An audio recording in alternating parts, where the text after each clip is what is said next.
What is a segregation? The segregation of a plot is an act of division whereby one or more parts of a plot are separated with the aim of subdividing it to create plots with smaller areas from the original property. In this way, the resulting plots can be disposed of independently. Differences between division and segregation of a plot. Whereas, in the segregation of a plot, the original plot is maintained, without counting the plots resulting from the segregation. In the division, the original plot disappears to give way to independent plots resulting from the division.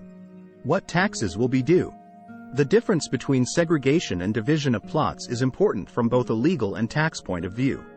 The segregation of a property will accrue taxes on the segregated part of plot, while the division will accrue taxes on the entire divided plot.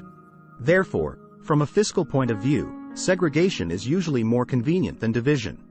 How is the segregation process carried out?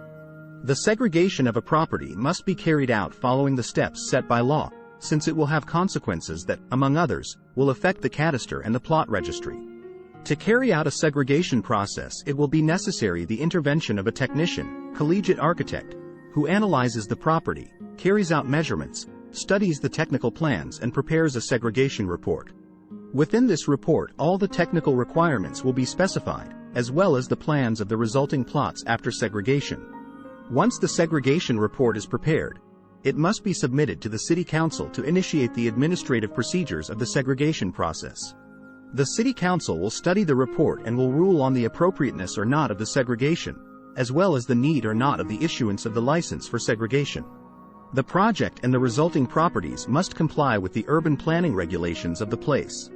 And, in addition, if the property is located within a community of owners, it must also comply with the provisions of the Horizontal Property Act.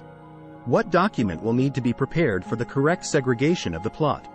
The most important document that will be presented in the plot registry to register the new properties resulting from the segregation will be the deed of segregation or parceling. This deed must be prepared once the OK to the segregation report or the license itself is obtained by the City Council. Likewise, it will be necessary to register all documents that can be registered relating to the segregation itself, such as those relating to the transfer of ownership or those relating to mortgages. What if the property is mortgaged? If we make a segregation of a property that is mortgaged, the mortgage will subsist in each of the properties resulting from the segregation, according to the principle of mortgage indivisibility.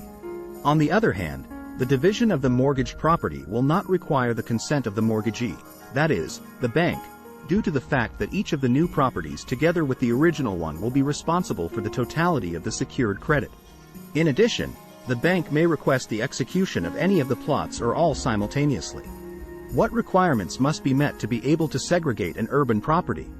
In order to segregate an urban property, a series of requirements must be met, for example, that the property resulting from the segregation has a minimum area of 600 square meters.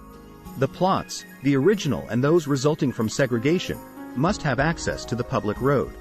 The plots that have buildings must comply at all times with the urban regulations of the area after segregation. Finally, if the plot to be segregated is a rustic property, the requirements for segregation will depend on the corresponding autonomous community.